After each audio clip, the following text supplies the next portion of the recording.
Barefoot water skier Debbie Pugh has not only tasted the sweetness of success, but the bitterness of frustration in losing when world gold was in her grasp. She's not deterred though, and will be there in West Germany for the next World Championship. January saw Debbie in the ACT to take their state title with a world record score in tricks. She backed this up later in the year when she won New South Wales titles, set 3 Australian and world records, and became the first to break 2,000 points in tricks worldwide. Debbie Pugh, barefoot world record holder. Glenn Ritchie will become a household name. He's an athlete with an enormous future and a recent past chock full of outstanding results.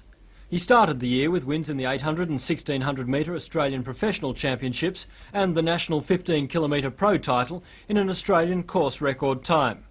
He soon backed that up with state wins in the 800 metres, 1600 metres, 5 km and 10 km, creating new state and national records. He also won the 15 km event. Throw in another 10 wins in top company and it's no wonder this man has been voted the top pro athlete in this country. Glenn Ritchie, future international athletics star. Star lawn bowler Faye Craig was not keen to begin the sport she has adorned for more than 20 years. She started playing to please her mother, but only after 2 years of arm twisting. She plays at the Newcastle Jockey Club. It's the only club she's ever belonged to, and her name is prominent on every championship board within the premises. Representing Australia for the first time, she teamed with South Coast bowler Merle Richardson to win a pairs gold medal at the World Bowls at Reservoir in Melbourne. Faye has been the beaten finalist in the Australian Master Singles and in 5 state titles. Faye Craig, gold medal lawn bowler. 1985 was a year of achievement for Newcastle tennis star Peter Doohan. His best results were wins in last year's South Australian Open Championship and his second successive Australian hardcourt title. But despite his growing prominence at higher levels, Doohan regularly returns to Newcastle, where he habitually takes out most titles he contests. He is one of only 5 players in the BP Achievers squad, a select group of tennis prospects. Late in the year, he notched up an impressive 19 successive wins when he took out the Australian Davis Cup Foundation Masters Singles in Victoria. He's just as highly regarded as a doubles player, and 1985 saw him score a host of impressive doubles wins, including the Australian hardcourt doubles title. Peter Doohan, Australian tennis champion.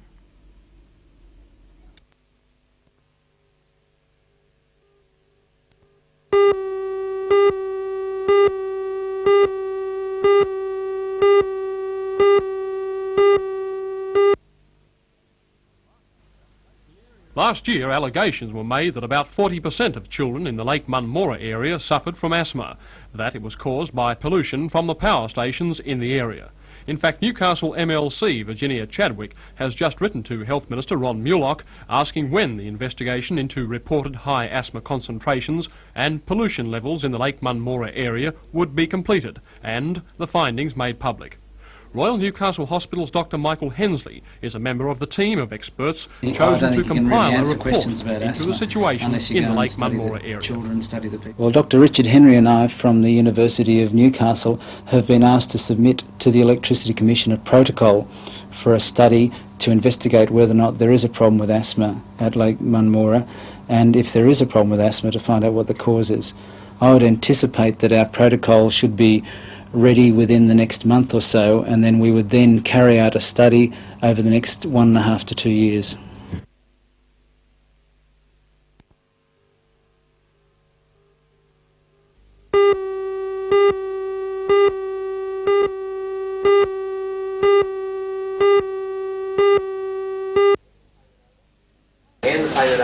In the current tight economic market, since most people would rather invest in the short-term money market, cash management trusts any high-interest returning investment rather than a savings account. And because it's from this savings area that home loans are made, there just isn't the money to go around.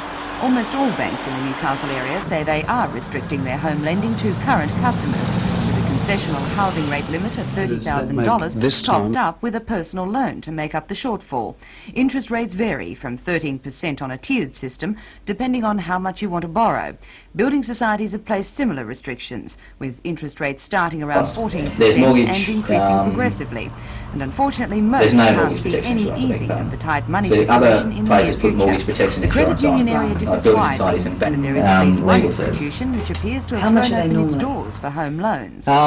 We've been lending money on home loans since we came into the area in 1982. It's just that we seem to be noticed now because credit unions always seem to be noticed when other institutions are tightening their belts and finding it difficult. Obviously, our package is going to look very, very attractive to people because of the fact that other institutions are feeling hard times. Well, in the current economic...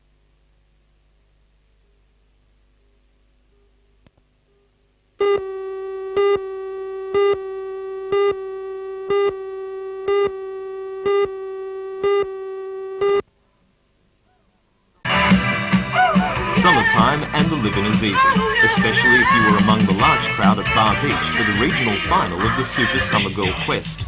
The 12 girls were all winners of heats held at local beaches in recent months.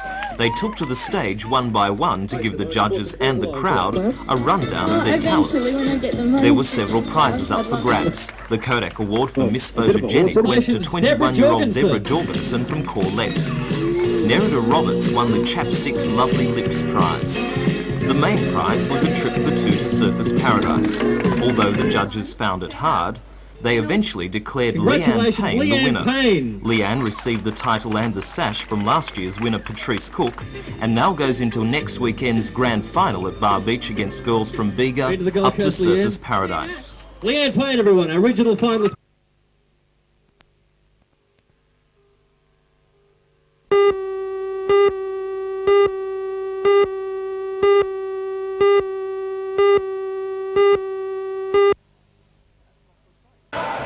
That's not to say the class of 85 Park Royal Hunter wasn't a goer under coach Graham Baker. The Hunters finished in the top half of the South Eastern League and went close to being there right at the end. Wearing these blue singlets this year will be a team that, unlike some of our other top sporting teams in Newcastle, boasts a majority of local content. Hunter's new coach, Phil Matthews, along with one of the few imports in Jeff Carter, who's just arrived from California, are important members of the 86 campaign. And Matthews says this season will be one of cooperation between his team and National Leaguers, the NIB it's not Falcons. existing at the moment. This year we've had a lot of cooperation between the Hunters and the Falcons and the Youth League as well. And we're hoping to close that gap. It's pointless to have any ill feeling between the two. We're about two different things. The Falcons are trying each year to become the best team in Australia and the best competition in Australia, and we're trying as a club to produce as many players that can play in that competition and do as well as we can at the same time. So you do see yourself as a nursery? Yeah, basically as a nursery and as a team of local players plus one or two imports that can do well in a very good competition. Yes, Phil, well, speaking of imports, you've got one here right beside you in Jeff Carter. Jeff, welcome to Australia. Have you met the fellas you're going to be playing with this season? I've met quite a few of them, but I haven't met the entire squad yet. Do you think there's going to be a period of adjustment, a major period, if you like, of adjustment for you? Yes, I'm still in the transition of the adjustment period, but it seems to be coming along fairly well. Well,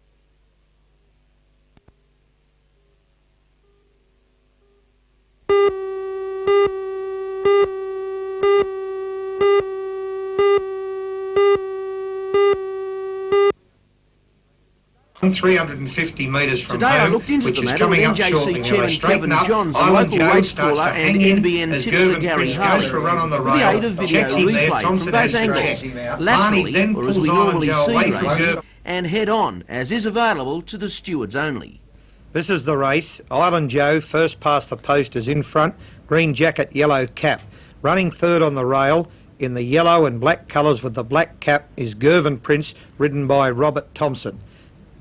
Now, there was two sets of interference, one 350 metres from home, which is coming up shortly. Now, they straighten up. Island Joe starts to hang in as Gervin Prince goes for a run on the rail, checks him there. Thompson has to check.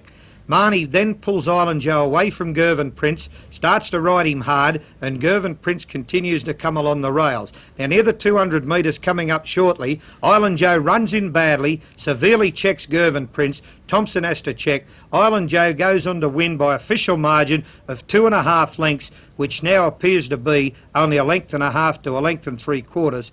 This is the race, the head-on shot. Now, this is tape that normally the stewards only see. Tony Marnie on Island Joe is there, as you can see, quite a bit off the fence. Robert Thompson on Gervin Prince on his inside. NJC Chairman Kevin Johns. Thank you, Lee. As they come down the Strait, Island Joe hangs in there, and when Tony Marnie straightens his mount, it interferes with Robert Thompson for the first time. There is now ample room for Gervin Prince to come through on the inside of Island Joe, which he is doing. This is about 200 metres out, and at that stage Island Joe commences to hang in and take Thompson's running, and at no stage is Tony Marnie, the jockey, straightening his mount. There's the severe interference where Thompson has to rein in, stop, pull out behind Island Joe and get his mount going again, which he does, and it finishes on, but of course does not catch Island Joe by post time. Kevin, where does the Newcastle Jockey Club now stand over this matter?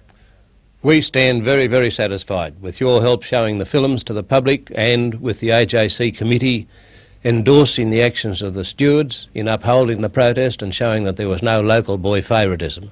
As far as we're concerned, it's history. We want to concentrate now on promoting racing in Newcastle and at Broadmeadow and Cessnock.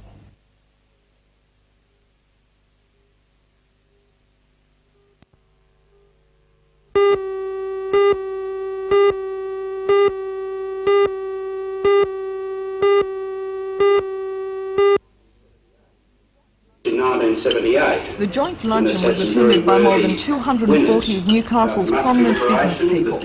From the Show Society's point of view, it was a way to thank sponsors for their continued support. This year, the 27 sponsors have donated a record $136,000 to ensure that this year's show, which begins on February 26th, is as professionally run and successful as previous years. The Newcastle Chamber of Commerce took the opportunity to present its Enterprise Award. The winner this year was Varley Engineering, which despite a downturn in the heavy engineering industry, has managed to win new contracts and increase its workforce from 100 to 400 over the past few years. Members of the two organisations were also entertained by one of Australia's leading public speakers, coach of the Wallabies Grand Slam winning rugby union team, Alan Jones. But one of the main reasons for the luncheon was to convince the business community of the need for a permanent exhibition hall at Newcastle Showground and ask for its financial support. Well, Newcastle has demonstrated the need to have an exhibition building in Newcastle. We've had 5 years now of very successful performance by Roy Castles with the Leisure and Pleasure Show and the Trade, Industry and Mining Exhibition, and of course we've always had a magnificent show, or at least as long as I can remember, and a building like this is most paramount to Newcastle, I believe.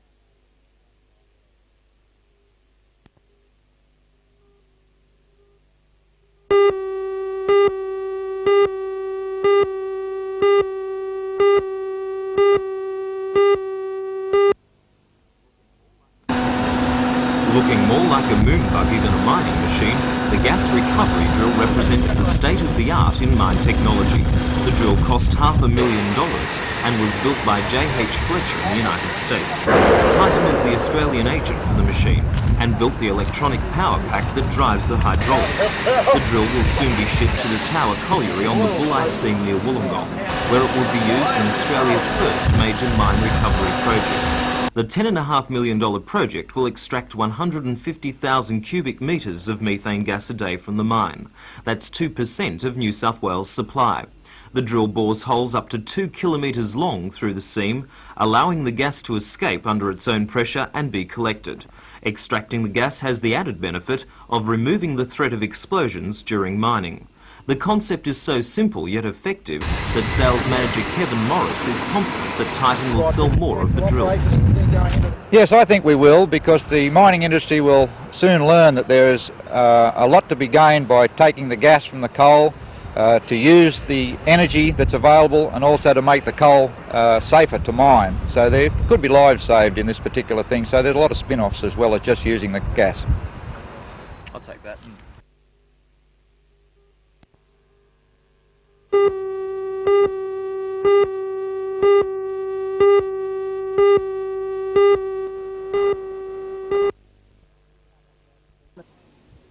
Couple just a bit Thompson fidgety. was injured at Exclaimers yesterday's jumped in Muswellbrook front when meeting they in bounced the very away. first race while Irish Flyer riding was a skipper little Lino. slow to move, and As so they too was jumped, Tan Thompson Rich, but in he's pink going was at through the rear quickly of the now as field Exclaim and holds happy the to lead. ride that way Joined in the soon early after on the stages. inside by All Tan went Rich, along and well Plymouth until about short the out 3 600 wide. metre Irish mark, Flyers got when up he to was be struck in behind the the face pace. with what he Fasting said is felt outside like it, a then house surprise choice, Later and it was Skipper found to be Lino's a giving the horseshoe leaders a that tidy had start probably as 6 flown off the from a lead front back and runner. last placing, The tape 500 does to not go. show anything Plymouth much Shaw but went up his 3 reaction. wide to almost There join it 10. is. He finished the race in last spot and was later examined and transferred by ambulance to Maitland Hospital, where he was kept under observation for apparent bleeding at the back of his right eye.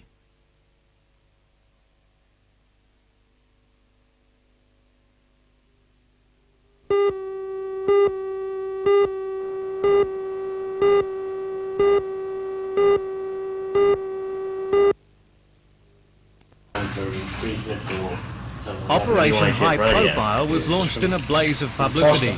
28 policemen were brought in from Sydney to man trouble spots on the Pacific Highway. An area south of Taree was targeted, and as well as stationary radar, the police breath test units were in 24-hour operation. In that area, more than 1,400 drivers were tested, with 11 being charged. In the Taree area, there were only 6 accidents, mostly minor, and no fatalities. Yeah, that's fine. Public acceptance of the operation was also reported to be high. Newcastle Police District, it was a similar picture. Inspector Bob Burgess was in charge of the weekend blitz and says we can expect more this Easter. I would envisage this as being something that's going to be an ongoing thing now, John, because our Assistant Commissioner for Traffic is particularly keen on high profile, and I think that the results that we have over this last long weekend have borne that out.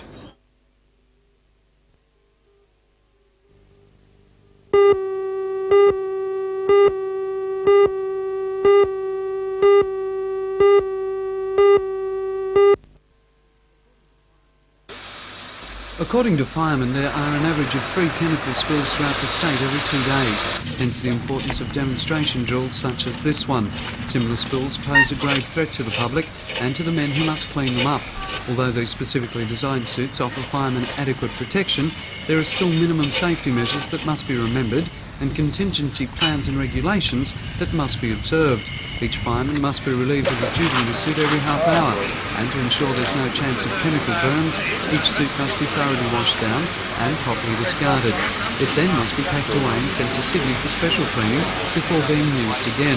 It's to the credit of local firemen that the Newcastle District boasts a very good safety record in this area. To continue that record being the aim of this morning's exercise, involving brigades from Newcastle, Tighes Hill, Waratah and Hamilton. With the firemen themselves well trained for the task at hand, District Fire Officer Royce Atkinson says now only the public needs a reminder. The procedures that you can see in the background indicate the hazard that is placed on all people near these incidents, and therefore people should stay right away.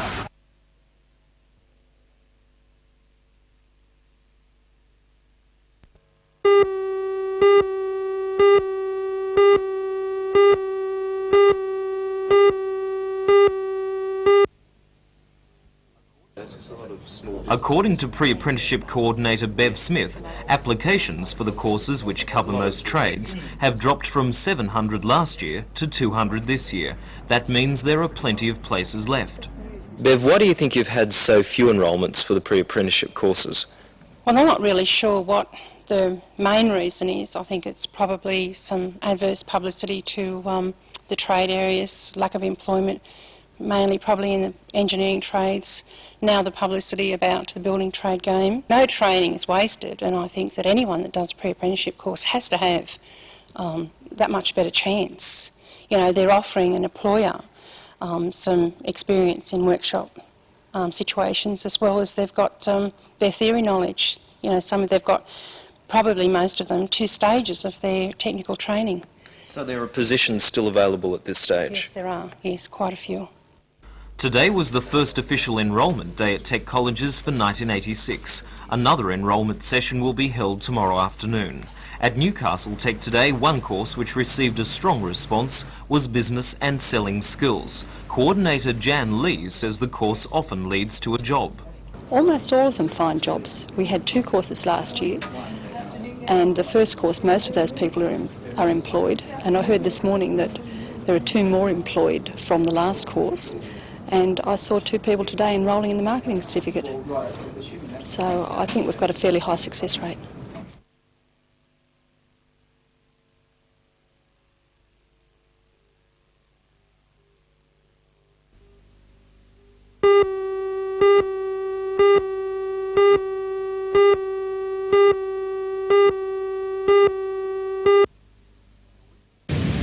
The witches' hats that dotted the car park of the ISC transformed it into a representation of the planned entrance to the new Rankin Park Teaching Hospital. Faced with the conflicting demands of ambulance and public bus access to a confined area, the Government Architects Department decided to test its plans before committing to concrete. Today we're specifically concerned with this layout, as you see, is to test those sort of design parameters that we've had, take the ambulances through it, make sure that there's enough sufficient space for them to turn and to park, to get a patient out and into the hospital, and then get out again, simply and easily. And the same with the bus later on today. Has this sort of dry run been tried before? Not in my experience, not in my personal experience. I would dare say it has been done on other projects. Yes, it's a sensible sort of thing to do to save money and inconvenience to the finished product. Unfortunately, the proposed access for the ambulances proved just a little tight, especially for the extra long and wide-intensive care. So for the Government Architects Department, there will be some revision at the drawing board to make sure they get the area's most important new hospital just right.